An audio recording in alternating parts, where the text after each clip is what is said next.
All right, guys, it is time to take a look at what I might consider one of the most disappointing retros of the year, at least so far.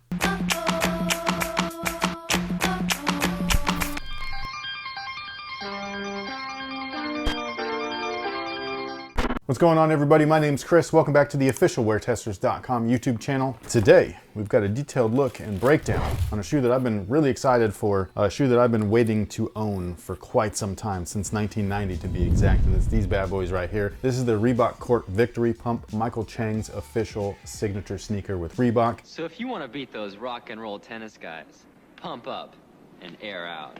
Now, first things first, I did want to give a big thank you to all of you guys for supporting the channel and supporting every video. Every like and every comment really helps with the algorithm. On top of that, a lot of you guys that maybe haven't been subscribed have been subscribing, so our subscriber numbers have been going up. So if you could do me a favor, and if you have not subscribed already, please click that button. I'd greatly appreciate it. Hit the like button, leave a comment, stay tuned for the question of the day. Viewer submitted, of course, so if you guys wanted to partake in the fun, feel free. So if we're gonna look at the outsole of the shoe, first off, it's gorgeous. It looks really cool. It looks very similar to stuff that you see in the back there. Actually, let me go grab it. So obviously not identical, but very similar movements as well. If you play tennis and you play any other court sport, then you're gonna want something that's very similar to this. Herringbone is usually a plus, and yeah, that's what they got on both of them, so I think it's cool. What's not cool though is the way that they molded the things. I know that I talk about this quite often with Jordan Brand products because Jordan Brand just seems to do it a lot, but the outsoles are like bubbled. They go like this. You remember, what was that one shoe from Reebok that you had where you're like on the balancing ball? I'll find them. I never can remember the name of them. These are made like that, and they're not supposed to be, okay? They're supposed to be flat because, I don't know, they're for performance, or at least they used to be. And even if they're not anymore, make the goddamn shoe right. Put some love into these, please. This is something that I have to like stress to every brand. This is not just pointed at Reebok, this is everybody. How do you expect to gain sales when you're putting out trash?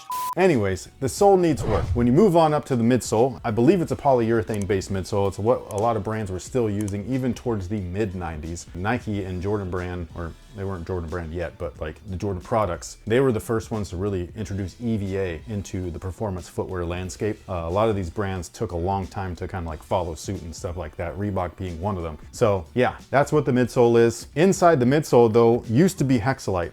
You would be able to see it in the forefoot and the heel. You can still see them in there, but it's not real hexalite, it's fake hexalite. If you want to know what real hexalite looks like, it looks like this. And on top of that, it was really comfortable. It was not durable, but it was comfortable. Something interesting about the shoe as far as performance is concerned though, are these two little areas right there. You got a midfoot and a forefoot outrigger. It's very odd, but very cool. It does make the midsole look a little bit weird when you're looking at it from a profile view, but from a performance standpoint, it was awesome. Now the upper on these guys is a hit or miss. So the leather is leather. It's not the best leather. This is like Jordan Brand quality leather, and not in a good way. The entire shape of the forefoot is very it looks nothing like the original, which is really unfortunate, even though it does have original features like this toe drag area right here that does mimic a ball, but not a tennis ball. It is that tennis ball color, but it looks more like a basketball's texture, you know what I mean? It's got those little dots on there and stuff like that. You do have some plastic or TPU features, one of which is right here on the medial and lateral wings, or side panels, if you will. It was to strengthen the side panel areas. That's also why the midfoot outrigger was there. Lots of lateral movements, harsh stops, really fast cuts, and all that stuff are used on tennis or in tennis. And so all of those features were there for specific reasons to really help the athlete do what they need to do and do it well. You also have a little lockdown tab right here at the ankle collar. I think it looks really cool. You got a nice puffy collar at the back. You got lots of padding on the rear of the shoe, not on the interior. It's kind of weird, even though it is nicely padded on the inside. It's just not as sculpted as like the outside right here. This is not functional, it's all visual. It would have been cool if it was the same thing on the inside where it like really cupped your Achilles and hugged it like a pillow. On the back, you can see the original hexalite logo branding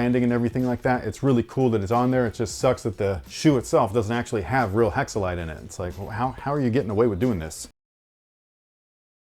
The insole is this piece of shit right here, and this is a piece of shit beyond piece of shit. Okay, I think this makes look good. Last but not least, they do have a pump feature. It was probably the coolest thing about their shoes back in the day was the Reebok pump. So the valve on there on the basketball product would be a basketball. On this one, it is a tennis ball. And yes, it's kind of fuzzy. I love it. On top of that, one of the coolest features about this version is that the base of the tongue is actually see-through. That is the pump bladder in and of itself. Now, as far as sizing is concerned, they do fit true to size. Whatever you typically wear, that is what I would order. They do feel a little bit narrow, just to be upfront and honest. So keep that in mind. And please don't take what I'm saying the wrong way. I want Reebok to be what Reebok used to be. That's why I get so irritated when they put out a relic like this every once in a blue moon, and they just seem to get worse every time. You know what I mean? It's like, why even bother if you're not going to put some love into it? People like me, we want you on shelves. We want you competing. We want you to kick Nike's ass a little bit. We want those old ads where you were really calling people out to pump up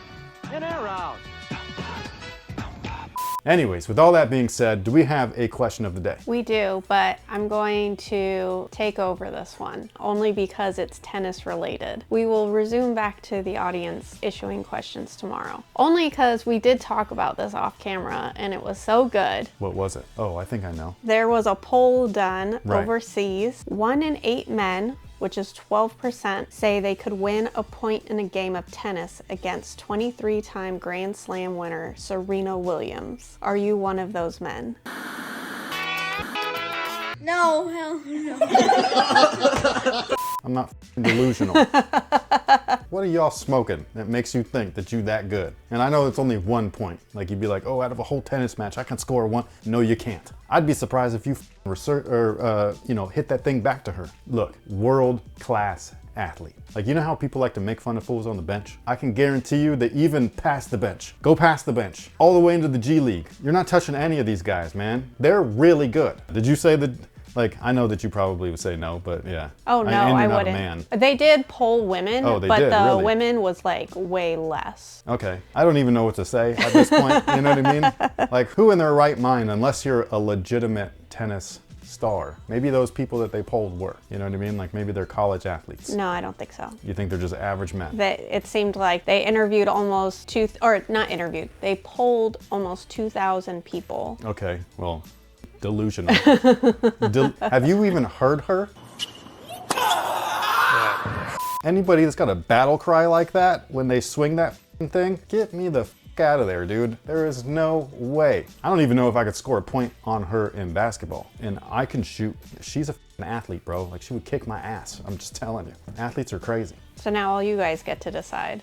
Yeah, I mean, I guess, like, could you be honest, man? Really, do you think that you'd be able to score 1 point in a match on Serena Williams? On top of that, let us know what you think about the Michael Chang's or the Court Victory pumps, you know, coming back after 35 years. Obviously, there's been some retros, so, like, it's not like the shoe hasn't been seen in 35 years. It just hasn't been seen in a really long time. And for them to do it like this. But anyway, sound off below, let us know. Again, thank you guys so much for being here. Thank you so much for watching. Thanks for hanging out with us. Thanks for participating in the questions of the day. We will catch you guys on the next one. So until then, have a good one.